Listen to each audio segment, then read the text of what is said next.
You can now support Ghost Maps on Patreon. Simply look for We Are HANTU or click the link in the description. Ghost Maps.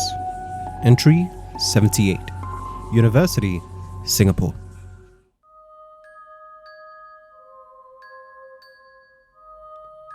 Sherman is a wellspring of knowledge. We've been chatting for 45 minutes at this coffee shop in Jurong. In that time, however, we've already discussed several topics. These range from society's systemic problems to the best slapstick comedies of the 1990s. What impresses me most is that our discussions in this short time are still pretty in-depth. I ask Sherman how he can have such a variety of interests and passions, but he just shrugs. Not dismissively, but in a way that shows how humbled he is. I've been very lucky that I've had the opportunities to feed that curiosity, he says. Sherman used to nurture that curiosity when he was a staff member at a local university as part of their Department of Southeast Asian Studies. Since then, he's moved to Maine, where he continues to work in education. Visiting Singapore for a friend's wedding, he tells me that he has mostly wonderful memories of everyone he met at the local university though. His colleagues and the students, all of whom shared that desire to learn. But also other people I encountered on campus, he says. That emphasis makes it clear that the rest of our discussions are over for now. It's time to focus on the reason we've met up this evening. It's time for me to switch my recorder on and ask him to start from the beginning.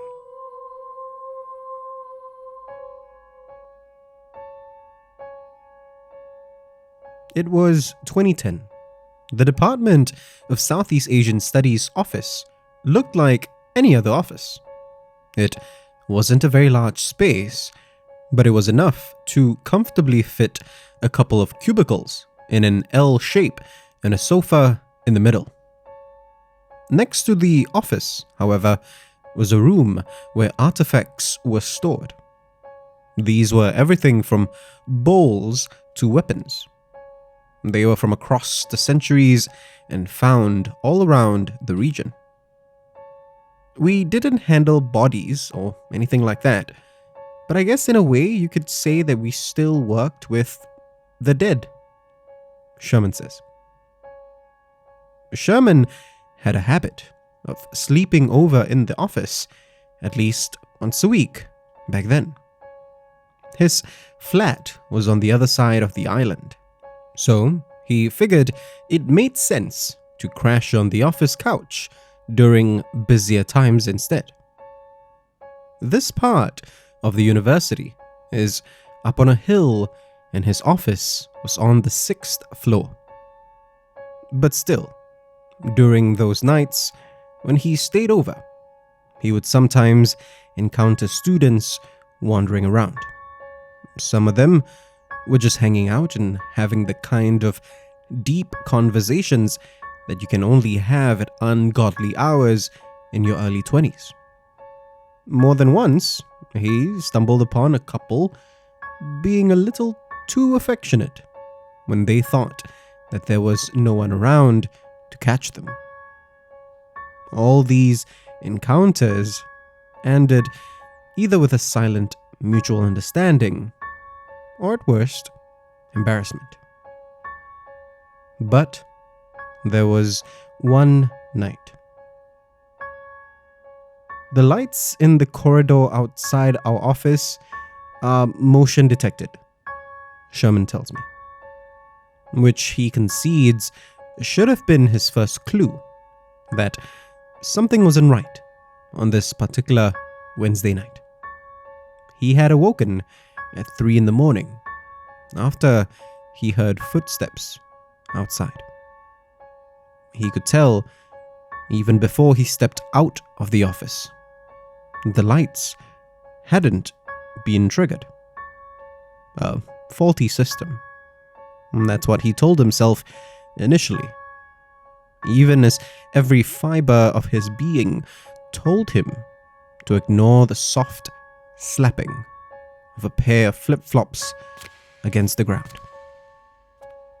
The office was filled with all sorts of shrines, he explains. These made the office feel safe. It wasn't just for me, though, Sherman says. Lots of people gravitated to this place and couldn't explain why, beyond its apparently calming aura. But Sherman admits, with a chuckle, on this Wednesday night, he really needed to pee. So he steeled himself and left the safety of the office. As he stepped outside, the light flickered on. At first, he began to wonder whether he had imagined those footsteps. After all, it looked like there was no one around. But then, from the corner of his eye, he saw her. An old woman. She seemed to have melted out of the shadows from one of the corners. She wore a samfu and a pair of flip-flops, clothes that would have been more at home in decades past. And for some reason, Sherman couldn't get a clear look at her face. From some angles, it seemed like it was somehow the only part of her still shrouded in shadow, he says. When he tried to get a closer look, however, his vision began to blur, almost as if his mind couldn't handle what she really looked like. She carried a blue plastic bag from which an unearthly glow seemed to emanate. Everything about her was a little off, Sherman tells me. Nevertheless, he gulped down his fear and tried to take her appearance at face value. Just an auntie wandering the university campus at 3 a.m. Sherman asked her, as politely and as sweetly as he could, what she was doing there. I'm lost, she replied in Cantonese. Again, at face value, he figured that sort of made sense. After all, there were a fair number of landed houses surrounding the university grounds. She could have easily gone for a late-night walk and strayed too far. But the logical part of him reminded Sherman that these houses were all quite a distance from his office. Too far for an elderly woman to have walked from. Before he could reply, however, she asked him where this place was. Her voice seemed to be coming less from her and more from all around him, from somewhere beyond. It's a school, Auntie, was all Sherman could muster. Suddenly, the fear that Sherman was struggling to keep at bay was mostly replaced by another overwhelming feeling. Sadness. I'm trying to go home, she said. Her voice still sounding like it was so close, yet so very far away. Sherman thought of his own grandmother and how worried he'd be if she had gotten lost. He tried to speak soothingly to her, even though some semblance of that fear remained. "Auntie, I'll just go to the toilet, then help you home," he said. The woman simply nodded. Sherman rushed to the gents, relieved himself, washed his hands, then hurried back out. As he stepped out of the toilet again, however, he noticed that the lights had been switched off once more. In that second before the motion detectors picked up Sherman's presence, though, he saw what looked like the auntie's plastic bag with its warm glow within. It was floating, all on its own, into the darkness of the corridor. And the lights came on, and the old woman was gone.